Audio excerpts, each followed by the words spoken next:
Hi friends, मेरा नाम है अमित मेहता और आप देख रहे हैं वेल्थ चाणक्य। पिछले 2-3 वीडियो मैंने शेयर मार्केट पे बनाए, एक आईपीओ पे बनाया और दूसरा डीमेट अकाउंट पे बनाया। तो ज़रूरी है कि हम ये भी जान लें कि शेयर मार्केट में टैक्सेस कितने कितने लगते हैं और चार्जेस क्या क्या लगते हैं। हालांकि अभी की कोरोना की परिस्थिति को ध्यान में रखते हुए काफ़ी इन्वेस्टर शेयर मार्केट में आ रहे हैं, लेकिन कई लोग होते हैं जो नए इन्वेस्टर होते हैं, वो शेयर मार्केट में क्या क्या टैक्सेस लगते हैं, कौन कौन से प्रोविज़न है, उनके बारे में जानते नहीं हैं। तो ये काफ़ी ज़रूरी हो जाता है किसी भी नए इन्वेस्टर के लिए कि आपको ये जान लेना कि आपको कौन कौन से टैक्सेस लगेंगे। जैसा कि मैंने पिछले वीडियो में बताया था कि आपको अगर शेयर मार्केट में शेयर लेना या बेचना चाहते हैं, कुछ भी इंट्राडे फ्यूचर या ऑप्शन में ट्रेडिंग करना चाहते हैं, तो आपको ब्रोकरेज और डीमेट अकाउंट ज़रूरी है। तो इसके संबंधित अलग अलग ब्रोकरों के बारे में भी मैंने बताया था कि डिस्काउंट ब्रोकर होते हैं, रेगुलर ब्रोकर होते हैं और बैंक्स होती है। तो इनमें ये सब एक कॉमन चार्ज लेते हैं, वो है एएमसी चार्ज। पहला चार्ज हमारा वीडियो का एएमसी का मतलब होता है एनुअल मेंटेनेंस चार्ज। जो आपका ट्रेडिंग और डीमेट अकाउंट मेंटेन करते हैं उसके कुछ चार्जेस लेते हैं, फिर चाहे वो बैंक्स हो, ब्रोकर हो या डिस्काउंट ब्रोकर हो। तो ये AMC charge broker to broker और बैंक टू बैंक वेरी होते हैं। सबसे कम डिस्काउंट ब्रोकर के होंगे, उससे ज़्यादा ब्रोकर के होंगे और उससे ज़्यादा बैंक्स के होंगे। हालांकि कुछ ब्रोकर एएमसी चार्ज पहले साल के लिए या पहले ईयर के लिए फ्री भी देते हैं, उसके बाद ये 200 रुपये से लेकर 1500 रुपये तक बैंक टू बैंक और ब्रोकर टू ब्रोकर वेरी होंगे। तो पहले आप जब भी जाए तो ये एएमसी चार्ज के बारे में खास जान लीजिए कि कितना एनुअल मेंटेनेंस चार्ज लगता है। हाँ, ये सभी चार्जेस होंगे, उनके ऊपर जीएसटी तो लगता ही लगता है। तो हम किसी एक ब्रोकर को रेंडमली पकड़ते हैं, प्रमोशनल वीडियो नहीं है, फिर भी जानकारी के लिए किसी एक ब्रोकर को पकड़ते हैं। तो ये है एंजल ब्रोकिंग में। एंजल ब्रोकिंग में पहले साल अगर आप अकाउंट ओपन करवाते हैं तो फ्री है, दूसरे साल से 450 रुपये का लगता है। झरोदा में 200 रुपये है, कुछ बैंक्स में जाए तो वो 600-700 रुपये से शुरू होते हैं। तो आपके लिए जानना जरूरी हो जाता है कि एनुअल मेंटेनेंस चार्ज कितना होता है। अब दूसरा चार्ज आता है एनुअल मेंटेनेंस चार्ज के बाद, वो है ब्रोकरेजेस चार्ज। ब्रोकरेजेस कितना ये लोग लेते हैं, तो अलग अलग ब्रोकर अलग अलग ब्रोकरेजेस लेते हैं। मतलब कि जो ब्रोकर आपके लिए ट्रेडिंग फैसिलिटी प्रोवाइड करता है, आप शेयर की ले सकते हैं, बेच सकते हैं, वो फैसिलिटी प्रोवाइड करने का हर स्कीप के ऊपर इनका चार्ज होता है। अगर ज़्यादातर ब्रोकरों में मैंने अभी देखा है उनकी यूनिक पॉलिसी आ गई है, अगर आप शेयर की डिलीवरी लेते हैं, मतलब आज लिया और रख दिया, एक दिन से ज़्यादा में आप बेचना चाहते हैं या कई दिनों के बाद बेचना चाहते हैं, तो उसको डिलीवरी बेस कहते हैं। तो डिलीवरी बेस आप शेयर लेते हैं तो उसकी जब आप लेते हैं तो उसके ऊपर कोई ब्रोकरेज लगता नहीं है। अगर आप इंट्राडे करते हैं, मतलब कि आज सुबह लिया आज शाम तक बेच देना, आप नहीं बेचते तो भी वो बिक जाता है, या सुबह बिका बेचा शाम को ले लिया, ऐसा करना है, तो उसके ऊपर 20 रुपीज़ की फ्लैट फ़ी होती है। मतलब पर ऑर्डर 20 रुपीज़ आपको लेने का भी देना पड़ेगा, बेचने का भी देना पड़ेगा। फिर ये चाहे इंट्राडे में है ऑप्शन या फ्यूचर में भी यही पॉलिसी होती है, या ऑप्शन फ्यूचर में शायद ये भाव वेरी भी हो जाए, ऊपर नीचे थोड़े, हर ब्रोकर टू ब्रोकर और बैंक टू बैंक रहते हैं। तो आपको ये भी जान लेना जरूरी है कि आपका ब्रोकरेज चार्ज क्या है।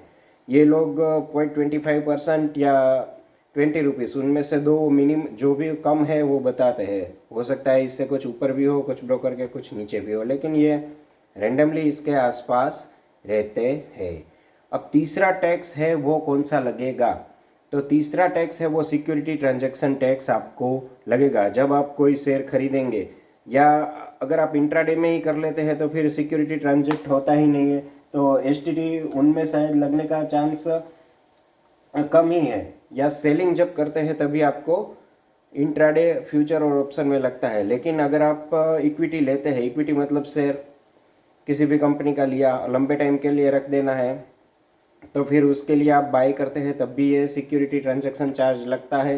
वो डिलीवरी अगर आप लेते हैं तो 0.1% लगता है, या इंट्राडे फ्यूचर ऑप्शन में ये 0.25% आपकी जो भी एक शेयर लिया और 100 रुपये का लिया तो 1 मल्टीप्लाई 100 मल्टीप्लाई 0.025 करके लगेगा। तो ये तीसरा टैक्स हो गया सिक्योरिटी ट्रांजैक्शन चार्ज। ये आपको जब आप शेयर लेंगे तो T+2 डेज में ये सिक्योरिटी मतलब आपके अकाउंट में ट्रांसफ़र हो रही है। आपका अकाउंट मतलब जो मैंने पहले वीडियो में बताया था कि आपका जो डीमेट अकाउंट है वो CDSL या NSDL में है, उसमें ट्रांजैक्शन होता है, उसका ये चार्ज है।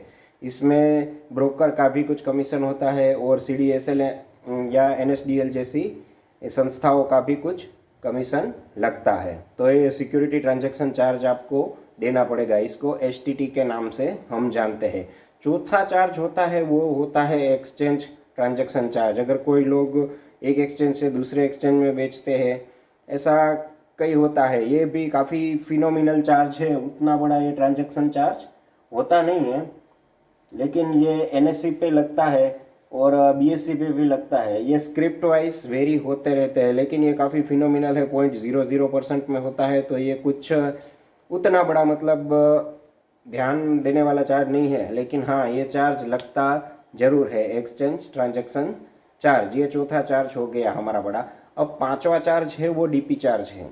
DP चार्ज मतलब जो भी हमारा डीमेट में ट्रांजैक्शन होगा, डीमेट में ट्रांजैक्शन होता है तो कुछ ब्रोकर हमें फैसिलिटी प्रोवाइड करते हैं कि अगर हम शेयर की डिलीवरी ले लेते हैं तो उस टाइम पे उसका ब्रोकरेज फ्री रहता है। जैसे कि हमने ये एग्जांपल के रूप में एंजल ब्रोकिंग को लिया है, तो उसमें जब भी हम बाय करते हैं तब ब्रोकरेज नहीं लगता, लेकिन जब भी हम वो डिलीवरी लिया हुआ शेयर सेल करते हैं तो 20 रुपीज़ फ्लैट रेट पे उस पर ब्रोकरेज लगता ही लगता है। लेकिन हाँ अगर आप इंट्राडे फ्यूचर या ऑप्शन में कुछ कर रहे हैं तो उसमें तो आपके डीमेट में जाना ही नहीं है, मतलब डीमेट मतलब ये डीमेट का चार्ज लगना ही नहीं है। तो इंट्राडे फ्यूचर और ऑप्शन में ये DP चार्ज नहीं लगते। तो ये हो गया आपका पांचवा चार्ज, यानी कि DP चार्ज। अब इसके आगे आता है GST, छठा चार्ज। GST 18% का रेट है शेयर मार्केट में, और ये ब्रोकरेज ट्रांजैक्शन चार्ज और सेबी का चार्ज जो मिलाकर होता है उसके ऊपर 18% के हिसाब से लगता है। GST लगता ही लगता है। ये सारे चार्जेस जब आप कोई भी शेयर की डिलीवरी लेते हैं तो शाम को स्टेटमेंट आता है आपके मेल पे, वो मेल पे आप चेक करते हैं तो उसमें आपको सारे के सारे चार्जेस ये दिखाई देते हैं। तो ये 6 चार्जेस हो गए। सातवां चार्ज, जब आप शेयर मार्केट में आए हैं तो वो लगता है स्टैम्प ड्यूटी चार्ज, मतलब कि वो एक स्टैम्प टाइप बना लेते हैं। 1 रुपीज़ का चार्ज जनरली लगता है या 0.015 पैसे के आसपास डिलीवरी में लगता है। इंट्राडे में ये 0.003 और फ्यूचर ऑप्शन में तो उसके करीब ही 0.002 या 0.003 के आसपास लगता है, मतलब स्टैम्प ड्यूटी भी करवानी पड़ती है। तो शेयर मार्केट में अगर आप कभी भी कोई शेयर बाई करे या सेल करे, गवर्नमेंट को बहुत सारी इनकम होती है। तो ये कुल मिला के मैंने आपको बता दिया, पहला AMC चार्ज, दूसरा ब्रोकरेज चार्ज, तीसरा सिक्योरिटी ट्रांजैक्शन चार्ज, चौथा एक्सचेंज ट्रांजैक्शन चार्ज, पांचवा चार्ज DP चार्ज मतलब कि डीमेट का चार्ज, छठा चार्ज GST लगता है, और सातवां चार्ज स्टैम्प ड्यूटी का। मतलब इतने सारे चार्जेस आपको लगते ही है। अब मान लीजिए ये सारे चार्जेस आपने मैंने जो जो बताए उनमें से ये लगा के भी आपको कुछ मुनाफा हो रहा है। मान लीजिए आपने 100 रुपये का कोई भी शेयर ले लिया, फिर आप एक ही फाइनेंशियल ईयर में उसको 120 रुपये का भाव आ गया, आपने कहा चलो 20 रुपये मुनाफा मिल रहा है मैं बेच देता हूँ। तो अगर आप 20 रुपये मुनाफे पे बेचते हैं तो उसके ऊपर एक और टैक्स लगेगा, वो है short term capital gain tax. Short term capital gain tax का मतलब होता है 1 साल के भीतर भीतर आपको जो मुनाफा हो रहा है उस पर लगने वाला टैक्स। तो आपको 120 रुपये का मुनाफा हुआ तो 120 माइनस आपका लगा हुआ पैसा 100 रुपया, मतलब 20 रुपये। तो 20 रुपये के ऊपर आपको short term capital gain tax 15% के हिसाब से देना ही पड़ेगा। अगर आप टैक्स के स्लैब में 2.5 लाख से ऊपर आपकी इनकम आती है तो ये टैक्स आपके ऊपर लगेगा ही लगेगा। ऐसे ही एग्जाम्पल के साथ आप समझ सकते हैं कि आपने इक्विटी कितनी ज़्यादा खरीदी और कितनी ली। और अब इसके बाद आखिरी वाला टैक्स आता है, वो है long term capital gain tax. Long term capital gain tax का मतलब होता है 1 साल से ज़्यादा के टाइम में आपने अगर शेयर लिया और उसको बेचा है और उसका टाइम फाइनेंशियल ईयर के हिसाब से 1 साल से ज़्यादा का हो गया तो उसमें आपको long term capital gain tax देना पड़ेगा।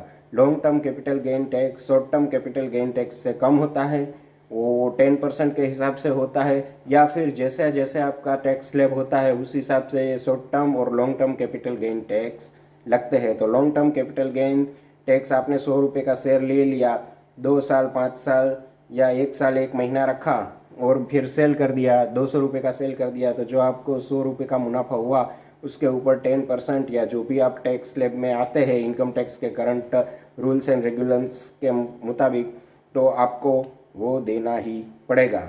इसके अलावा एक और टैक्स छूट गया, वो है डिविडेंड का।